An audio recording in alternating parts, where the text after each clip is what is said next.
City কর্পোরেশনে প্রতিটা দোকান city কর্পোরেশনে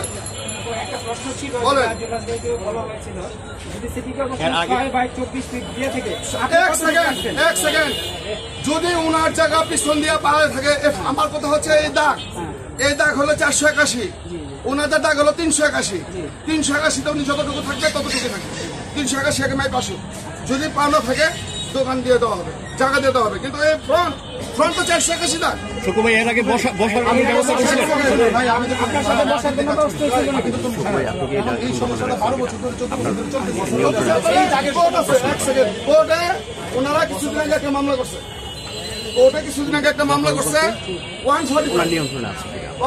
মামলা আপনার কাজ স্থগিতের জন্য করছে, সেটা কোর্টের মামলা চলমান। সিটি কর্পোরেশন পিছনের যে জায়গা, এটা নিয়ে সিটি কর্পোরেশন মামলা করছে, সেটাও চলমান। মামলা নিষ্পত্তি না হওয়া পর্যন্ত কেউ জায়গা ঢুকতে পারবে না, তাকে নিষ্পত্তি করে আসতে হয় না। আগে তো আপনি নিষ্পত্তি করতে হবে, নিষ্পত্তি না করে আপনি কিভাবে আসবেন এই জায়গার মধ্যে?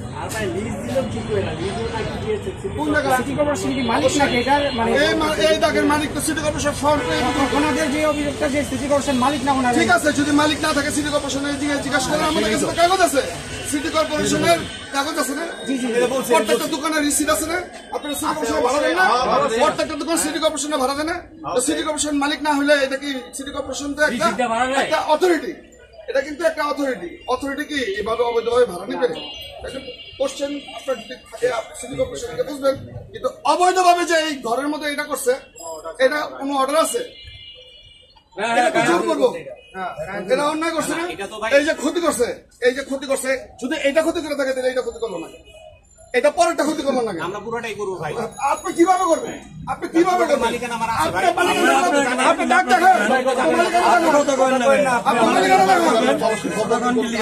দেখান, আপনার যদি 481 টাকা কোন জায়গা থাকে আপনি সেটা দেখান। এই যে আমরা সিটি কর্পোরেশন থেকে যে ভাড়া নেই, আমরা 3 লাখ 3.5 লাখ টাকা দিয়ে মনে করেন ভাড়া পেন্ডিং করে যে এই ছেলে নিয়ে আসছে, এদিকে চারটিখানা কত 90,000 টাকা সিকিউরিটি। এই যে দেখেন 3-2-2025, এই যে দেখেন এখানে আছে মনে করেন, এই যে দেখেন আপনার 136 মাসের ভাড়া 2013 থেকে এই পর্যন্ত যে ভাড়াটা দিয়ে আসছে 2,90,000 টাকা। এগুলি সিটি কর্পোরেশন মালিকানা। আমি কি ইচ্ছা করলাম সিটি কর্পোরেশন আমার একটা রিসিট দেবে? মালিক না হলে পুরোটাই। আরে ভাই আমার কথা বুঝেন, পুরো মার্কেটের মালিক তো সিটি কর্পোরেশন, এখান থেকে একদম পুরো মার্কেট পর্যন্ত। আরে উনি বললে হবে নাকি? উনি কি মালিক না?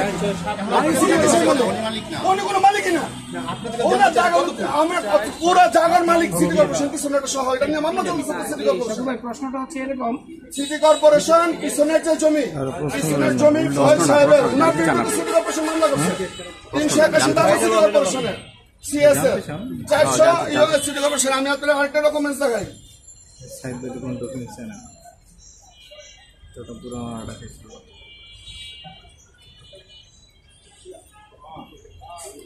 বাচ্চা চালানো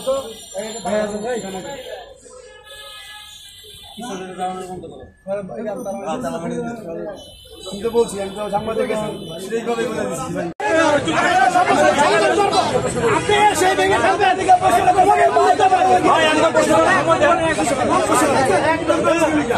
আপনারা যে এখানে বুলডোজার লাগিয়েছেন,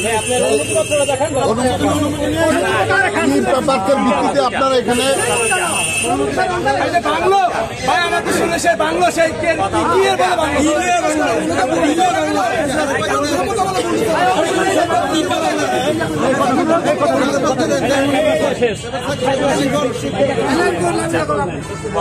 কোন ক্ষমতা বলে এটার মালিকানার ডকুমেন্টস আমি power of attorney, Foyzur Rahman হচ্ছে মালিক।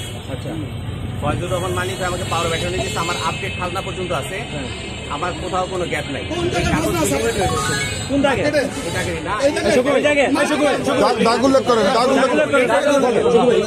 বলতে দেন, এই বলতে দেন ওনাকে। সব খতিয়ান আছে, আমি এখনই আপনাদের ফটোকপি দিব, সবাইকে দিব। আমার আপনার খাজনা সহ ফটোকপি দিব আপনাদেরকে। এই দলিলের কপি আমি যখন প্রথমে ঠিক আছে, সেটা পাবেন। এটা আপনি যে ভাঙলেন, এটা তো অবশ্যই আপনি একটা অনুমতি পাওয়া নিয়ে আসছেন। সে পাওয়া শোনেন, এর দুইটা ঘটনা। প্রথম বিষয় হচ্ছে আমি মালিক হওয়ার পরে এটা সিটি কর্পোরেশন মামলা করছে। সিটি কর্পোরেশন চলমান। হ্যাঁ 12 বছর 14 বছর তারা আজকে পর্যন্ত কিসের বলে মালিক এই 14 বছর টাইম পিটিশন দিছে, তাই নাই? এই মামলার কি কোনো সমাধান আসছে এখন আপনাদের কাছে? জায়গাটা সিটি কর্পোরেশন দখলে ছিল না। সিটি কর্পোরেশন দখলে নেওয়া এটা দোকান বরাদ্দ দিয়েছে 13 সালে। জায়গা তো ভাই অনেক আগে সিএস থেকে, তারা সিএস এ দাবি করতেছে, তাহলে অনেক আগে তাদের মালিকানা। 1 নম্বর। 2 নম্বর বিষয় হচ্ছে 97% জায়গায় ক্ষতি আনে। উনি শুধু আমার জায়গার উপরে কেন মামলা করবে? ল্যাবে ডিলিং করে ফেলছে, ওই জায়গা বিক্রি করে তারা প্ল্যান দিচ্ছে সিটি কর্পোরেশন, তারা তো বিল্ডিং করছে, সেখানে তারা যে বাধা দেয় না, তারা প্রতি ধাপে তারা শুধু টার্গেটেশন দেয়। এটা এই 5 তারিখের পরে আমি কাউন্সিলর সাহেবের সাথে কথা বলছি যে ভাই আমার এটা তো এতদিন ঝামেলা ছিল, আমি পলিটিক্যালি সাফারার, আমি পলিটিক্যালি সাফারার, ওনারা সাফারার। পলিটিক্যালি সাফারার যদি আমি আমার বিষয়টা আপনি একটু দেখেন। শুভ ভাই বলছে যে ঠিক আছে আমি দেখতেছি। আমি অনেকবারই গেছি, যেহেতু উনি কাউন্সিলরের কাছে যেতে হবে আমাকে, উনি কয়েকবার এসেছেন। এরপরে এটা বরাদ্দ হচ্ছে রানা ভাই, একজন ভদ্রলোকের নাম আছে, আমি তারা চিনি না, পরে খুঁজতে পাইলাম রানা ভাইয়ের কাছে আছে। রানা ভাইয়ের সাথে আমি বসছি, উনি আমার যে সাথে মালিককে আমি সব কাগজ লাগে চেক দিচ্ছি, নিউট্রিশন সহ, খাজনা সহ দিচ্ছি।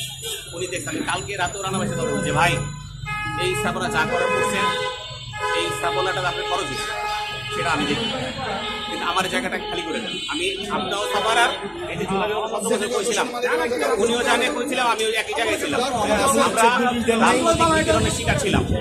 আমার কথা হলো আমি এই রাজনৈতিকরণের শিকার থেকে আমি বেরিয়ে আসছি, আপনিও আসছেন, আমরা দুই ভাই। আপনি আমার কনসিডার করেন, আমি আপনার কনসিডার করি। পুরো উচ্ছেদ দুটি ছিল আপনার। বলতেছি এটা যখন কাজ কাজ করতেছিল, ওনার কনস্ট্রাকশন করতে চাইয়া আমি 145 বসে করতে গেছি। আসার পর ওনার কাজ বন্ধ করে নাই, না করার কারণে আমি আবার এই ফয়েজ সাহেব এটা আর্মির কাছে গেছে, আর্মি আমাকে টাকা দিয়েছে। আমি কথা বলছি যে আপনারা কি করছেন, তখন আমি সেখানে সাইন দিয়ে আসছি যে হ্যাঁ এই জায়গায় আমি পাওয়ার ব্যাট নিচ্ছি, এই করছি। পরে বলতেছে ফয়েজ সাহেব বলছে যে এটা কাজ করবেন নাহলে ছেড়ে দিবেন। আমি তো কাজটা খালি করে দেন। সব প্রক্রিয়া করে আর্মির কাছে রানা ভাইরা গেছে, বলছে ওনার এটার মালিক, ওনারা এটা নেয়নি। তাহলে রানা ভাই ক্লিয়ার হয়ে, আমি কালকে রাতে রানা ভাইয়ের সাথে কথা বলছি যে ভাই এই জায়গাটা তো আপনি জানেন আমার কাগজপত্র আপনাদের দিয়েছি, তাহলে আমার আর কষ্ট দিয়ে ক্লিয়ার করে দাও। রানা ভাই বললো আচ্ছা দেখুন। আমি তো রেগুলার 1 বছর ধরে কথা বলতেছি, আমি আগে 12 বছর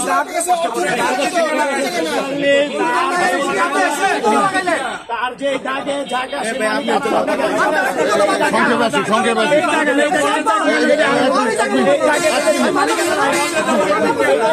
ভাই ভাই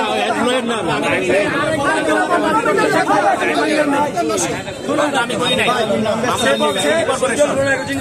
মামলা করছে, কোনো মালিকানা নাই। বলছে এই জায়গা তো জায়গা নাই, জায়গা জায়গা নেই।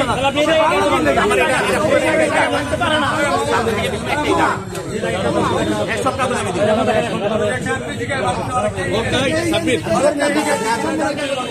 সামনে